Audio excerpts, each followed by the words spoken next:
Hello friends, Leela സ്റ്റോക്കിലേക്ക് എല്ലാവർക്കും സ്വാഗതം.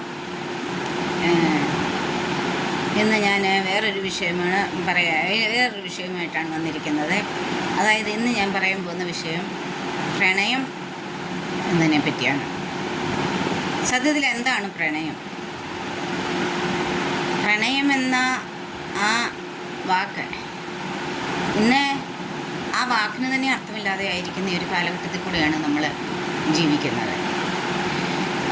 പ്രണയം എന്ന് പറയുന്നത് ഒരു പുരുഷനും സ്ത്രീയും കൂടെ മാത്രമുള്ള ഒരു പ്രണയമല്ല. അങ്ങനെയുള്ള പുരുഷനും സ്ത്രീയുമായിട്ടുള്ള ആ ഒരു പ്രണയത്തിൽ ആസ്പദമാക്കി പറയുകയാണെങ്കിൽ, ആത്മാർത്ഥമായിട്ട് ജീവന തുല്യം സ്നേഹിച്ചു പിന്നീട് വിവാഹം കഴിച്ച് ജീവിക്കുന്നവരുണ്ട്. ആ പ്രണയത്തിൽ ഉണ്ടാകുന്ന മക്കളുണ്ട്. പിന്നീട് ആ പ്രണയത്തിൽ എന്താ ചതി പാടില്ല, വഞ്ചന പാടില്ല എന്നൊക്കെയല്ലേ പറയുന്നത്. അപ്പോൾ ആദ്യകാലങ്ങളിൽ ആ പ്രണയിക്കുന്ന സമയത്തും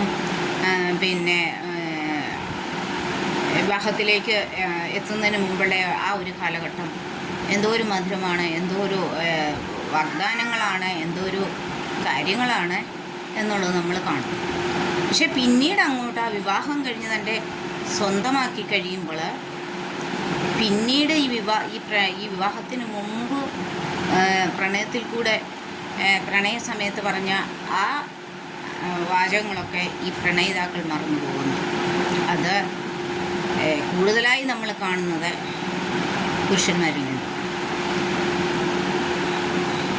അവർ സ്വന്തമാക്കുന്നിടം വരെ ഭയങ്കര ഒലിപ്പും ഭയങ്കര വാഗ്ദാനങ്ങളും, നീ ഇല്ലാതെ ജീവിക്കാൻ പറ്റത്തില്ല, നീ ഇല്ലെങ്കിൽ ഞാൻ ചത്തുപോകും, നീ ഇല്ലെങ്കിൽ ഞാനിത് എന്നൊക്കെ വലിയ കാര്യങ്ങൾ പറഞ്ഞു വശത്താക്കുന്നവരാണ്.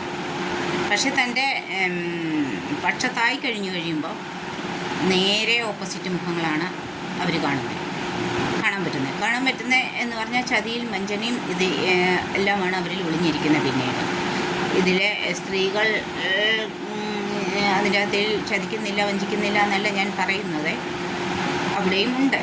പക്ഷെ എന്നാലും കൂടുതലായും നമ്മൾ കണ്ടുവരുന്നത് പ്രണയത്തിൻ്റെ പേരിൽ കൊലയും പിന്നീട് അങ്ങോട്ട് വഞ്ചന, ചതി, വർഷങ്ങളായിട്ട് സ്നേഹിച്ച് അല്ലെങ്കിൽ പ്രേമിച്ച് വിവാഹം കഴിച്ചു കഴിഞ്ഞവരെ അവർ ഇച്ചിരി അകലത്തിലേക്ക് ജോലി സംബന്ധമായി അങ്ങനെയൊക്കെയുള്ള എന്തെങ്കിലും ഒരു അകലത്തിലൊക്കെ പോയി കഴിയുന്ന ഉടനെ വേറെ റിലേഷൻസിൽ പെട്ടുപോയിട്ട് അവരെ ചതിക്കുകയും വഞ്ചിക്കുകയും ചെയ്യുന്നുണ്ട്. പക്ഷേ അവർക്കതറിയാതെ അവരോടും ചക്കരയും പഞ്ചാരയും എല്ലാം പറഞ്ഞ് കൂടെ നിന്ന് അവരിലുള്ളതൊക്കെ അടിച്ചു മാറ്റിക്കൊണ്ടും എടുത്തുകൊണ്ടും അവരെ വഞ്ചിക്കുകയും ചെയ്യുന്ന ജീവിതങ്ങൾ ഇഷ്ടം പോലെ ഉണ്ട്. അപ്പോൾ എന്താണ് യഥാർത്ഥമായിട്ടുള്ള ഒരു പ്രണയം എന്ന് പറയുന്നത്? അവരുടെ ആ പ്രണയത്തിലാണ് കുഞ്ഞുങ്ങൾക്ക് ജന്മം കൊടുക്കുന്നത്, അല്ലേ? സ്നേഹത്തിലും അവരുടെ ആ പ്രണയത്തിലും അവർ പങ്കുവെച്ച വികാരത്തിലും വിചാരത്തിലുമാണ് കുഞ്ഞുങ്ങൾക്ക് ജന്മം ഉണ്ടാകും. പിന്നീട് ആ കുഞ്ഞുങ്ങളെ എത്രമാത്രം സ്നേഹിക്കുന്നു, ആ കുഞ്ഞുങ്ങളുടെ ഭാവിയെപ്പറ്റി എത്രമാത്രം കരുതുന്നു, ആ കുഞ്ഞുങ്ങൾക്ക് വേണ്ടി എത്രമാത്രം പിന്നീട് വിലയുള്ള മാതാപിതാക്കളായി തീരുന്നു എന്നുള്ളത് ചിന്തിക്കേണ്ടതായിട്ടുള്ള ഒരു കാര്യമാണ്. ഇന്ന് നമ്മൾ കാണുന്ന ഇതെന്ന് പറഞ്ഞാൽ ഒത്തിരിയും നമ്മുടെ സംഭവങ്ങൾ നമ്മൾ കാണുന്നു. അതായത് പ്രണയിച്ച് വിവാഹം കഴിച്ചവരായിരുന്നു, പിന്നെ മരണം കഴിഞ്ഞ് ഇങ്ങനെ കൊലയും അത് ഇതുമൊക്കെ കഴിയുന്ന ഉടനെ പിന്നെ വാർത്ത വരുന്നത് കാണിക്കുന്നു, അവരെ ഇത്ര വർഷമായിട്ട് പ്രണയിച്ച് വിവാഹം കഴിച്ചവരായിരുന്നു എന്നൊക്കെയുള്ള വാർത്തകളൊക്കെ കാണുന്ന ഉടനെ ഈ പ്രണയിച്ച സമയത്തൊക്കെയുള്ള വാഗ്ദാനങ്ങളോ അല്ലെങ്കിൽ വാക്തത്വങ്ങളോ ഒരു സ്ത്രീ ഒരു പെണ്ണിന് കൊടുക്കുന്നത് എത്രമാത്രം ഈ പുരുഷൻ പിന്നീട് അത് നിറവേറ്റുന്നു എന്നുള്ളത് ചിന്തിക്കേണ്ടുന്ന കാര്യമാണ്.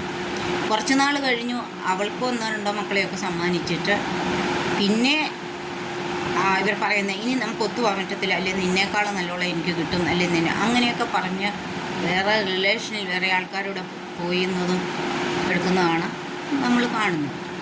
ഇതിൻ്റെ അകത്തിൽ സ്ത്രീകൾ തൻ്റെ കുഞ്ഞുങ്ങളെ ഇട്ടിട്ട് വേറെ അന്യപുരുഷന്മാരുടെ പോകുന്നില്ല എന്നുള്ളത് ഞാൻ മറച്ചു വെച്ചുകൊണ്ടല്ല പറയുന്നത്. അങ്ങനെയുള്ള സ്ത്രീകളും ഉണ്ട്.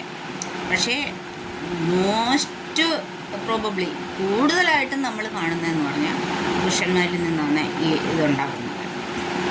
പിന്നെ ആ കുഞ്ഞുങ്ങളുടെ ഉത്തരവാദിത്വം അവർക്കില്ല, ഒന്നുമില്ല.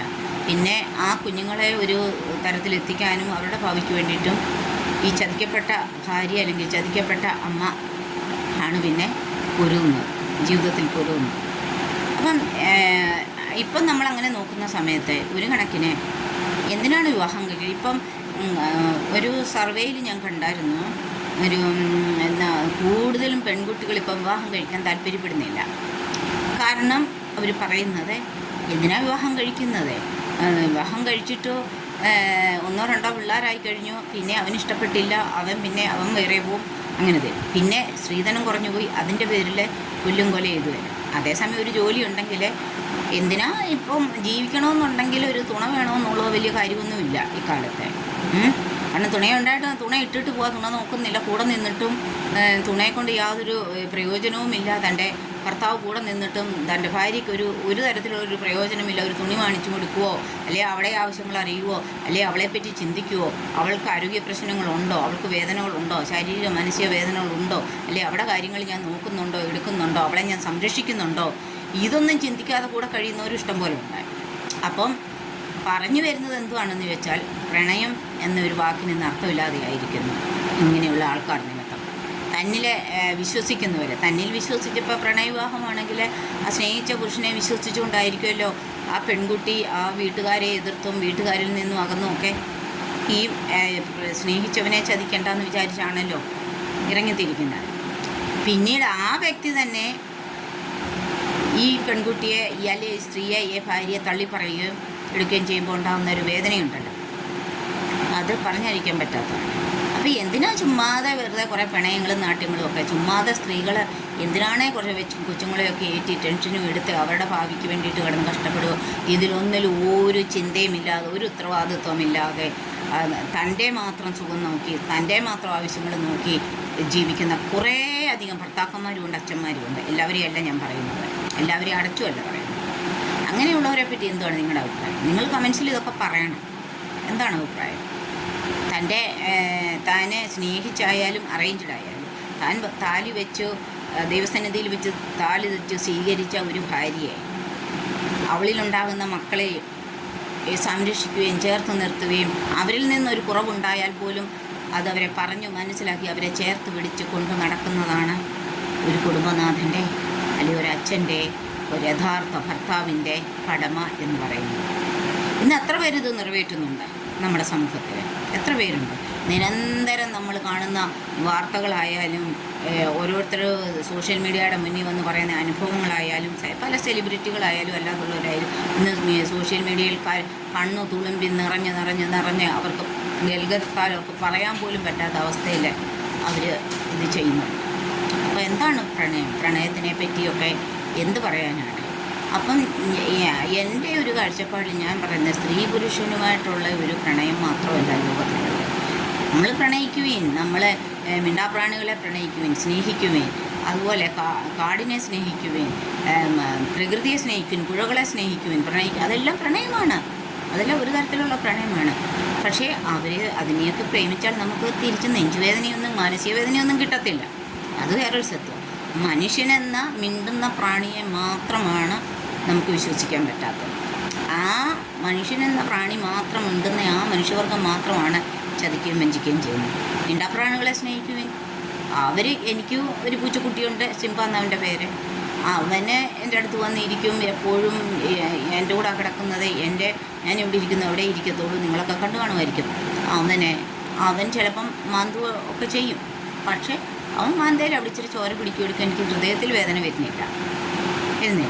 അവനിച്ചിരി കഴിയുമ്പോൾ അവനെ തലോട് കൊടുക്കും, അത് തരും. കാരണം അത് അത്രയേ ഉള്ളൂ. അത് ഇച്ചിരി സമയത്തുള്ള ആ ഒരു നീറ്റൽ മാത്രമേ ഉള്ളൂ. അല്ല നമ്മുടെ ഹൃദയത്തിൽ മുറിവോ നീറ്റലോ ഒന്നും ഉണ്ടാകത്തില്ല. പിന്നെ നമ്മളെ പ്രണയം എന്ന് പറയുന്നത് ഒരിക്കലും ശരീരസ്നേഹമായിരിക്കരുത്. അതാണ്. ശരീരത്തെ സ്നേഹിക്കുന്ന ഒരു വ്യക്തിക്ക് പോലും ആത്മാർത്ഥമായിട്ട് തൻ്റെ ഭാര്യയോ തൻ്റെ സുഹൃത്തിനെയോ ആരെയും സ്നേഹിക്കാൻ പറ്റത്തില്ല. കാരണം അവർക്ക് ശാരീരികമായിട്ടുള്ള ആ ഒരു സുഖത്തിന് വേണ്ടിയിട്ട് മാത്രം അവർ നടിക്കുന്നതാണ് അവർ. അതുകൊണ്ട് യഥാർത്ഥമായിട്ടും ഒരു ഭാര്യയെ സ്നേഹിക്കുന്നവൻ, എൻ്റെ കുഞ്ഞുങ്ങളെ ചേർത്ത് നിർത്തി എൻ്റെ ജീവിതത്തിൽ ഞാൻ ചേർത്ത് നിർത്തി അവരെ എൻ്റെ ഉത്തരവാദിത്തമാണ്, എൻ്റെ കടമയാണ്, ഞാനാണത് ചെയ്യേണ്ടുന്നത്. എൻ്റെ ഭാര്യയും മക്കളെയും ചേർത്ത് നിർത്തുന്നത് അവരുടെ ഭാവി കാര്യത്തിനും എല്ലാം നോക്കേണ്ടെന്നും എടുക്കുന്നതും സംരക്ഷിക്കേണ്ടുന്ന കടമ എനിക്കാണെന്ന് ഓരോ പുരുഷന്മാരും ചിന്തിച്ചാലുണ്ടല്ലോ ഇന്ന് നമ്മുടെ നാട്ടിലുണ്ടാകുന്ന ഇത്തരമുള്ള ഭാര്യമാർ മാത്രം കിടന്ന് കഷ്ടപ്പെടുകയും ഈ ഇങ്ങനെയുള്ള കാര്യങ്ങൾ ഉണ്ടാകത്തില്ല. അതുകൊണ്ട് പെൺകുട്ടികൾ പലരും വിവാഹം കഴിക്കുന്നില്ല എന്ന് പറഞ്ഞ അഭിപ്രായത്തോടെ എനിക്കും താല്പര്യമുണ്ട്. കാരണം എന്താണെന്ന് വെച്ചാൽ ഞാൻ ഗൾഫിൽ ജോലി ചെയ്തപ്പോൾ അവിടെ മുക്കാലും പെൺപിള്ളേരൊന്നും കല്യാണം അധികം അങ്ങനെ കഴിക്കാറില്ല. അപ്പം ഡ്യൂട്ടിയിൽ നമ്മുടെ കൂടെ നിൽക്കുമ്പോൾ നമ്മൾ അവരോട് ചോദിക്കും, എന്താടി കല്യാണമൊന്നും കഴിക്കുന്നില്ല എന്നെ പിള്ളേരെന്ന് ചോദിക്കുമ്പോൾ അവർ പറഞ്ഞ വാചകമുണ്ട്, എന്തിനാണ് കല്യാണം കഴിക്കുന്നത്, എന്തിനാണ് കല്യാണം കഴിക്കുന്നത്, കല്യാണം കഴിച്ചിട്ട് അവർ 2-3 പിള്ളേരെ തരുവിന് അവർക്ക് നമ്മളെക്കാളും ചെറുപ്പക്കാരിലും അല്ലെങ്കിൽ ഇത് തോന്നിടത്തോട്ട് പോകും. അതിലും ഭേദം എന്തുവാ, നമ്മൾ കല്യാണം കഴിക്കുക നമ്മുടെ അപ്പൻ്റെയും അമ്മയുടെ കൂടെ കഴിയുക, നമുക്ക് ജോലി ചെയ്യുന്നിടത്തോളം നമ്മൾ ജോലി അവരെ സഹായിക്കുക, അവരെ ദൈവം അവരുടെ കൂടെ നിൽക്കുക. ഇന്ന് അതാണ് പല പെൺകുട്ടികളും ചെയ്യാൻ ആഗ്രഹിക്കുന്നതും എടുക്കുന്നില്ല. സ്വന്തമായിട്ട് ജോലി ചെയ്ത് സമ്പാദ്യം വരുമാനം ഉള്ള നോക്കുന്നവരെ എന്തിനാ കുറേ ഭർത്താവ് മക്കളെ എന്നൊക്കെയുള്ള കുറേ ടെൻഷൻ കയറ്റി വെച്ചിട്ട് പിന്നെ അവരുടെ ഇതിന് വേണ്ടിയിട്ട് നടക്കുന്നത്. പക്ഷേ യഥാർത്ഥ കുടുംബജീവിതം നയിക്കുന്നവരുണ്ട്, തൻ്റെ ഭാര്യയും മക്കളെയും ചേർത്ത് നിർത്തി അവരുടെ ഉന്നമതിക്കും അവരുടെ ഭാവിക്കും വേണ്ടിയിട്ടും കഷ്ടപ്പെടുകയും അവസാന നിമിഷം വരെയും കഷ്ടപ്പെടുകയും ജീവനെടുക്കുകയും അവരെ ചേർത്ത് നിർത്തി ആത്മാർത്ഥതയോടെ സംരക്ഷിക്കുന്ന കുടുംബജീവിതം ഭർത്താക്കന്മാരുണ്ട്, കുടുംബനാഥന്മാരുണ്ട്. അവർക്കൊരു ബിഗ് സല്യൂട്ട്. അവരെ പറ്റിയല്ല പറയുന്നത്. പിന്നെ നമ്മൾ ഈ പ്രണയ സമയത്തെ കാര്യങ്ങൾ നോക്കുമ്പോൾ 1 വർഷത്തിനുള്ളിലൊക്കെ തന്നെ പ്രശ്നങ്ങളാണ്. അപ്പം എവിടെ ശരീരത്തോട് പ്രണയമുണ്ട് അവിടെ ഹൃദയത്തിൽ നിന്നുള്ള പ്രണയമില്ല. അതുകൊണ്ട് ആലോചിക്കുക, എന്ത് വേണമെന്നുള്ളതും നിങ്ങളൊക്കെ ആലോചിക്കുക. ഇപ്പോഴത്തെ ഒരു അവസ്ഥയിൽ, ഇപ്പോഴത്തെ ഒരു സമൂഹത്തിലും സാഹചര്യത്തിലും. ഓക്കെ, അപ്പോൾ ഇന്ന് ഇത്രയും ആയിക്കോട്ടെ. ഇനിയൊരു വീഡിയോയുമായിട്ട് വരാം. അതുവരെയും നമസ്കാരം.